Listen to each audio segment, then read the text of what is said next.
50.313 оқырман, және бұл бір рилстан. Міне, қазір мен айтатын 5 қадамның арқасында сен де солай істей аласың. 1 секунд ішіндегі хук. Қазір 3 секунд емес, 0,7 секунд ішінде сен адамды ұстап қалу керексің. Әдемі картинка, алғашқы айтатын сөзің немесе видеодағы сөз адамды қызықтырып ұстап қалу керек. Екінші, қазіргі адамдар мінсіздікті емес, шынайылықты жақсы көреді.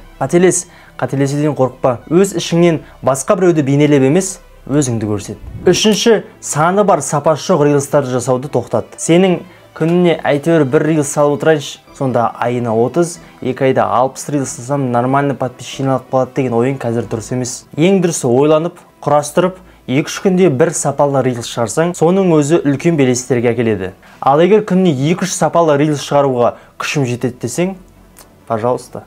Төртінші, шабыттану дегеніміз көшіру емес. Әрине біреудің контентімен шабыттанған жақсы, бірақ оны түгелдей көшіріп алсаңыз, шынайылығыңызды жоғалтасыз. Ең жақсысы жалпы контент идеяны алып, өзіңнің ойыңмен, өзіңнің стиліңмен, өзіңнің жеткізуіңмен көрсет. Айтпақшы, егер сенде менің қалай нәтижелі рилстар жасайтынымды көрсеткен тегін сабақты алғың келсе, комментарияға жай ғана плюс қалдыр. Бірақ бұл сабақ 48 сағат қана ашық. Бесінші, ешқашан аяқталмайтын рилс жаса. Қазір адамдар телефондағы рилсті қосып қойып, басқа бір жұмыстарын істеп жатады. Егер сондай жағдайда видеоның аяғы мен басы бір-бірімен байланысты болса, қаралымдарды 2 есеге арттырады. Тура осылай сен де